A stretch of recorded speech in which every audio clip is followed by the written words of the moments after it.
Hello, everyone. It's Thursday on the Breakfast Club, and I'm filling in for Kate, so let's do this.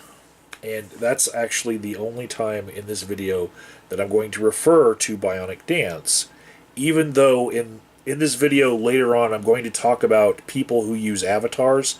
I won't be talking about her actually at all, but that'll come up later.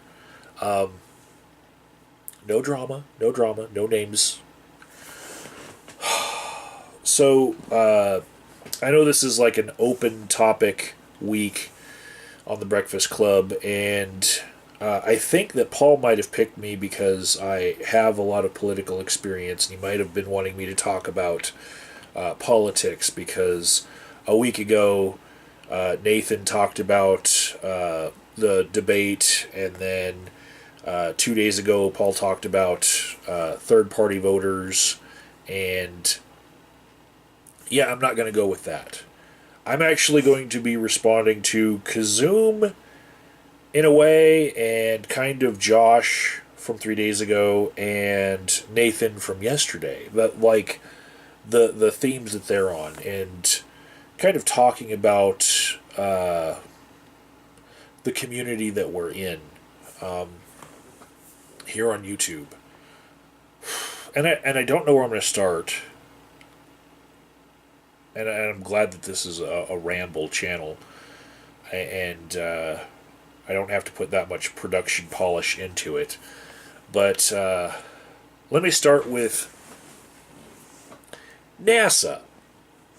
Those bastards at NASA decided to come out with a little blog article saying, oh, by the way, we've recalculated all of the astrological signs, right?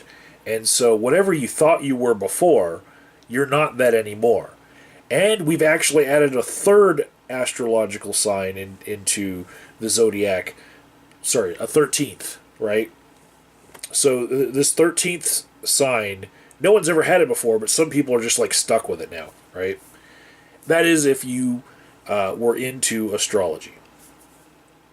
And I'm not, right? I think it's a load of shit, and there are other things that have come up in my life in the same amount of time since that NASA blog that are also, in my opinion, a load of shit. One of them was the Myers-Briggs-like test called True Colors. I was led into doing the True Colors personality test. Instead of being like an INFP or INTP or whatever, you're not four letters with this test. At the end, you add up your scores and these different things that you think that you are, and then you put these numbers together and you're given a color. And that color has a lot of vague things that they say about it, and people say that it's a little bit better than the Myers-Briggs thing. But still, it's not really evidence-based. It's kind of woo. It's a little bit better than the Myers-Briggs, but still, it's in the realm of woo, okay? But I was just looking at the different statements that it would make about me being the color that I was given. And I started reassessing my life, and I had basically the closest that I'm probably ever going to have to a psychotic break. And I wish I should probably have a video about this kind of thing on my own channel, talking about, oh man, I had this life-changing epiphany. But there were things that were said on that list of things that were my color, and some of them were, in my assessment, true. They were vague, just like astrology, but they were true, and some of them patently false. And I started thinking about why, and just reassessing myself, and just this one little test just exploded my brain for a little while, right? So one of the things that I realized, and I talked with Kazoom about this behind the scenes, in a long Skype call, one of the things I realized was that there was a statement about you're the kind of person who likes to start a process at work and then have other people maintain it after you've built it to be something. You like to walk away and have other people maintain it. And I was like, is that true? I don't know. But there was a project that Kazum and I were working on together, as well as a couple other people. And I actually made a decision that I actually value Kazum's own personal time more than I value putting work off onto him for this project to come to fruition. And so I changed the project so that it would require less of anyone's help because I just didn't like the idea of putting off work onto other people. Once I looked at that sheet of paper and I was just self-assessing, and I was like, no, what am I doing with my life?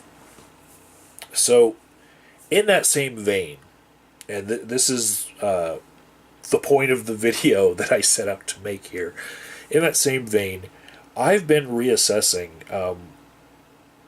my place on YouTube in that my style definitely is not getting me any subscribers or views as fast as some other people. And see, I can see the formula that they're using, and I've been rejecting it, right? If you're here on YouTube, you're here to be seen, right? The quickest way to amass an audience would be to follow the formulas that other people are using to get to that success. But there is a formula that I see as it's very effective, but I go away from it every time. I think about doing it, and I'm like, that's just not me, right? I'd rather turn on the camera and talk to you guys, and that's how I feel comfortable. That's how I feel like I'm getting me across here. And I'm going to describe the formula, okay? Step number 1, do not use your own face, especially if you don't have boobs and you are not that attractive. Don't use your face. Choose a cartoon avatar, right? That's step number 1. Then, of course, adopt a pretentious style of speaking. British accents are favorable here, but not necessary. Then, you're going to select targets to respond to, and they're going to have extreme views so that they're very easy targets. The low-hanging fruit, right? And you're going to make response videos, and when you do, you're going to frequently interrupt them by splicing up their videos as much as possible, and then you're going to take, say, for every 10-second clip of them, you're going to take at least 10 to 30 minutes coming up with a good retort to what they said, so that you seem wildly more intelligent than the person that you're responding to. And quick-witted, even though it's kind of a trick of, editing, that you can be as quick-witted and quick about it as you want to be, and if you don't come off just right, you can just, leave that on the cutting room floor. And oftentimes you can, when you're making your response to people, you could leave out part of their video that is long and rambly, and you can't really come up with a good joke about it. So you're kind of taking them out of context sometimes because you're not responding to their whole message. So there's all of these things put together that I have seen other YouTubers who started after me who rarely, if ever, show their face. And they do this thing that you wouldn't even have to have a camera to do. You could just have, like, a microphone and use that cartoon avatar picture all the time. You don't even have to animate the picture You could just have a static picture. And I've seen these YouTube artists. I've seen them go at a stellar pace, collecting thousands upon thousands of views and subscribers, and eclipsing what I've been able to do here on YouTube in 6.5 years, in a matter of months, right? And what I really am wondering about myself right now, after having faced some self-assessment and some statements that some of them I felt were true and not, what I'm really wondering is, why don't I use that formula? In the past week, the video projects that I undertook, one, I embedded myself with Black Lives Matter protesters and ended up walking right into the mayor of Denver's office and filming things, filming what they were doing, all the while knowing that there were police over my shoulder that were about to pounce and beat the shit out of everyone. They were ready to go. And I was like, how did I get here? And then I filmed another Black Lives Matter protest that they showed up to something that had already been canceled. And that was a basketball game between police and black and brown youth. And so I did that. But then I drove an hour north of Denver to the land of fracking pads and horse stables. Loveland, Colorado, right next to Greeley, right? And the smell of Greeley, it's just cow manure everywhere, right? I drove an hour there. I get with the protesters of this Trump rally, and I filmed just the protesters and come up with some amazing footage, in my opinion. Then I drive all the way back, put it all together, put it on YouTube, and I look at the amount of views that I get for the footage, and I'm like, why am I not using the douchebag formula? Why am I not just putting up a cartoon avatar? Why do I even bother using this fucking camera right here? Right? What is wrong with me that I just cannot bring myself to do that? And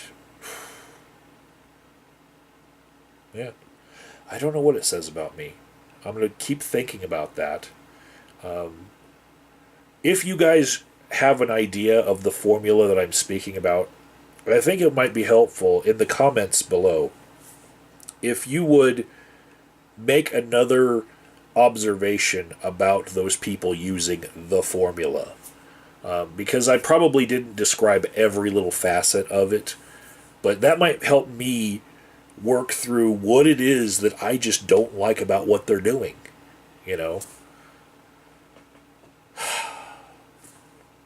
Thanks. Hold on. Let me see.